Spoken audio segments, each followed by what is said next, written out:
Am I the a-hole for losing my mind after my wife's friend made her drink alcohol and tried to hook her up with another man? My wife went out with her friend for dinner. When her friend came over, she told us that it would just be her, my wife, and her other friends, and that they'd be back in about 2 hours or so. My wife didn't really want to go, but I encouraged her to have fun. I was at home looking after our daughter, but after an hour my wife suddenly texted me to pick her up, saying she was drunk and that there was a man next to her making her feel uncomfortable. Even if she hadn't felt uncomfortable, I would have gone anyway. I was confused because it was supposed to be a girls-only night, so why was a man involved? I asked my sister-in-law to look after my daughter and went to pick my wife up.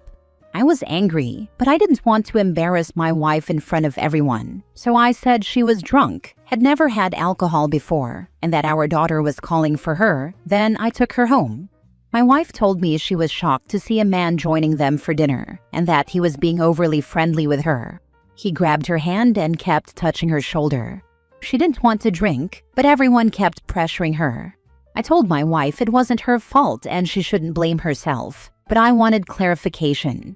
I called her friend and asked why she had made my wife drink alcohol and why there was a man involved without us being informed. She doubled down and said she didn't need to inform me, that my wife should be able to handle alcohol, and that she should be okay with being around men. I called her a bitch, told her she was no true friend to my wife, and told her to stay away from both of us.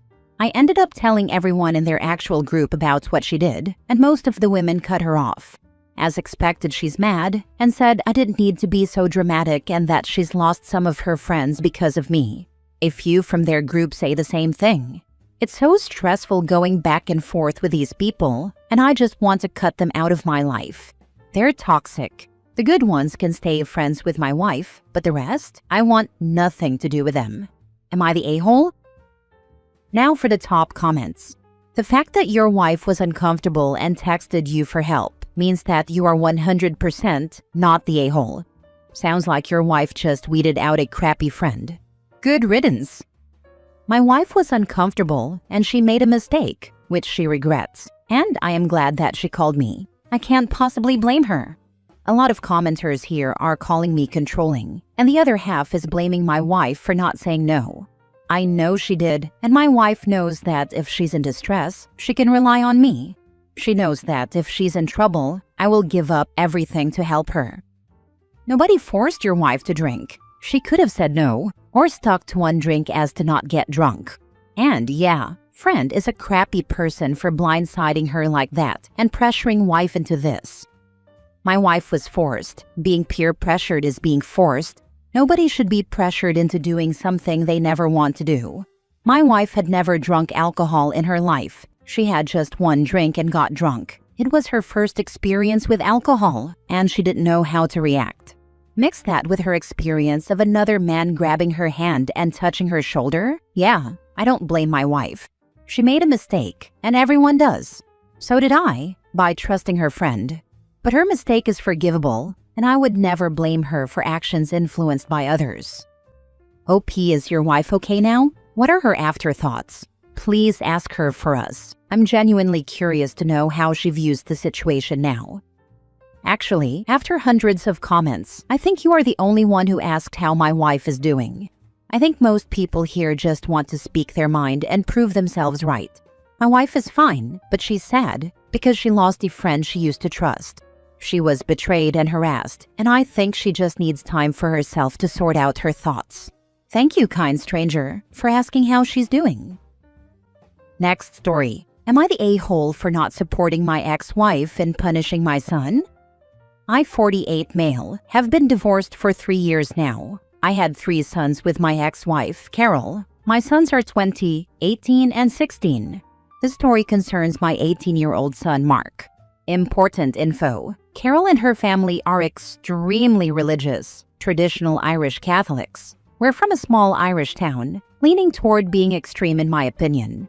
Part of the reason for our divorce was how cruel or cold Carol could be to me, and especially to our sons. Since my older 2 sons are adults, they spend time equally at each of our houses. However, I have noticed all 3 of them being down or upset when they come home, which is really unlike them. Onto the issue. Mark has a girlfriend who he has been dating for a year now. I sat him down and talked to him about safe sex, etc. He's an 18-year-old boy. I know he's going to do it even if I condemn the idea, so I figured the best course of action was to embrace the idea and encourage him to be safe. On Monday, Carol went out to move my son's car out of the way, and in the door card she saw an unopened condom. She flipped out, took his keys and phone, and called him a disgrace for doing it outside of marriage. I think it's important to note that we had our oldest 6 months before our wedding.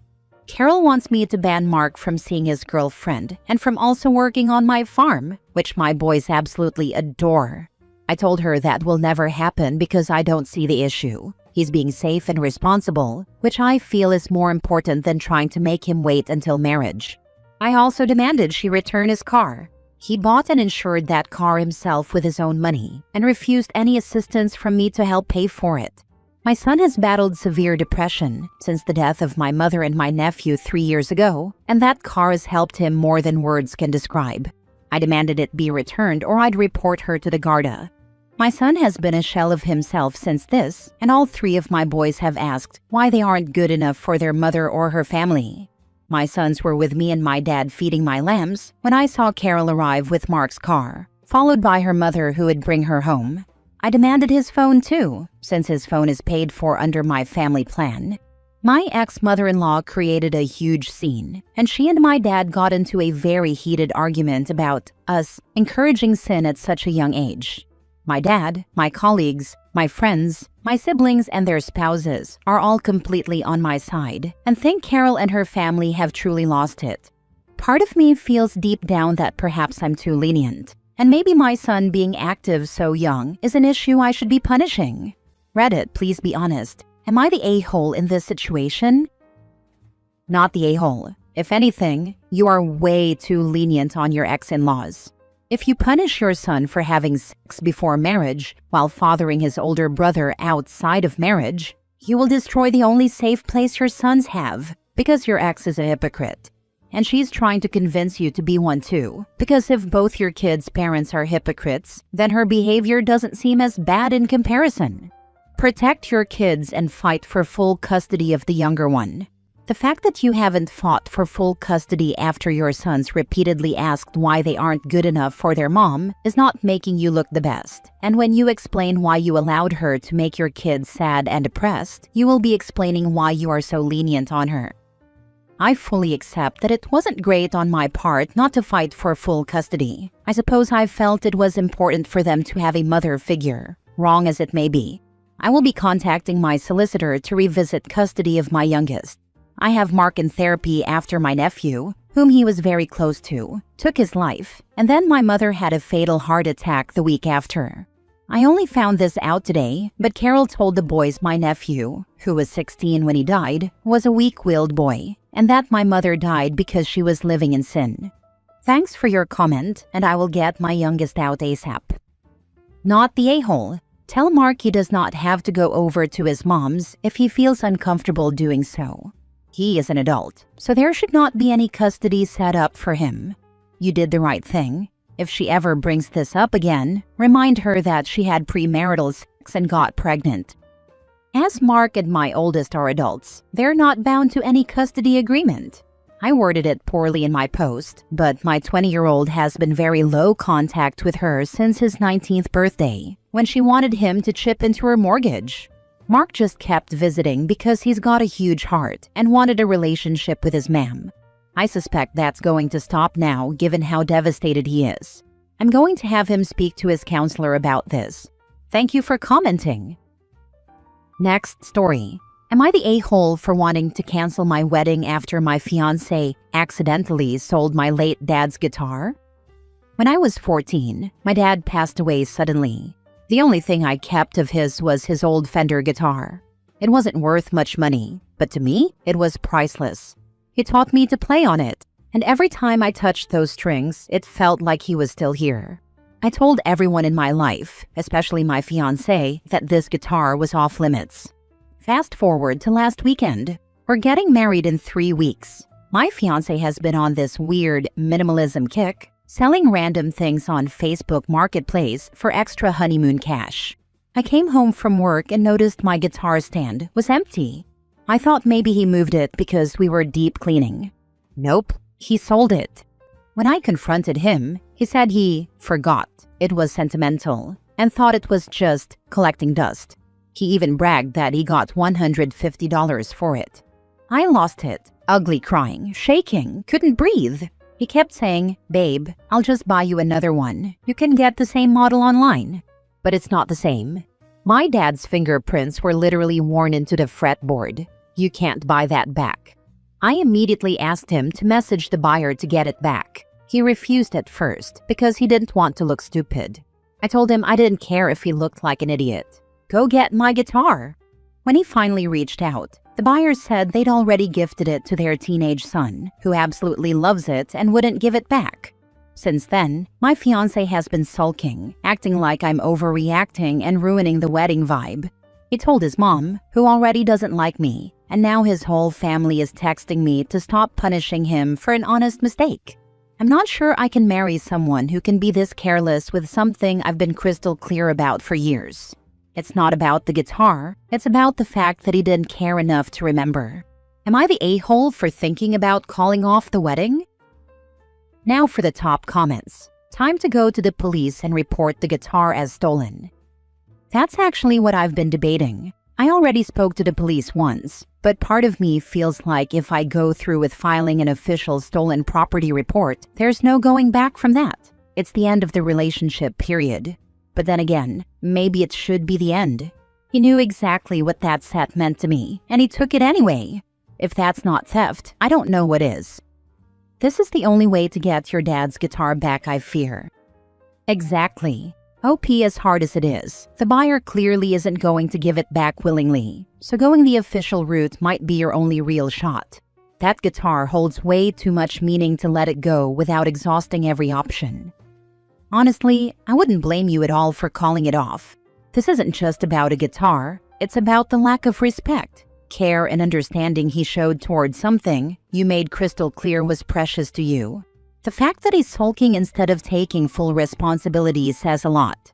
You deserve a partner who values your feelings and possessions, especially ones tied to such deep memories, not the a-hole. Thank you. That's exactly how I feel. I've told him countless times over the years how much that guitar meant to me, and it's like it went in one ear and out the other. The fact that his first reaction was to defend himself instead of even trying to make it right is what's really eating at me. If he can dismiss something so personal now, what happens down the line when it's something even bigger? He knew it was important to you. He didn't care. He thought it would be easier to ask for forgiveness than ask for permission. This man does not respect you. I would end it, but it's up to you. He took something very important to you and is sulking because you are rightfully angry. Is this the type of behavior you want to put up with for the rest of your life? That's exactly how it feels. Like he made a calculated decision that my feelings didn't matter as much as whatever story he told himself to justify it. And now, instead of owning it, he's sulking like I'm the one who did something wrong. I keep asking myself that same question. Is this the dynamic I want for the rest of my life? Right now, it's leaning toward a hard no. Last story. Am I the a-hole for refusing to take care of my sick mother-in-law after she told my husband to divorce me while I was in the hospital? So, some context. I, 32 female, have been married to my husband, 35 male, for 7 years. We have 2 kids, 5 male and 3 female. Last year, I had a complicated pregnancy with my daughter that landed me in the hospital for over a month. While I was admitted, my mother-in-law, 68 female, decided to help out at our house.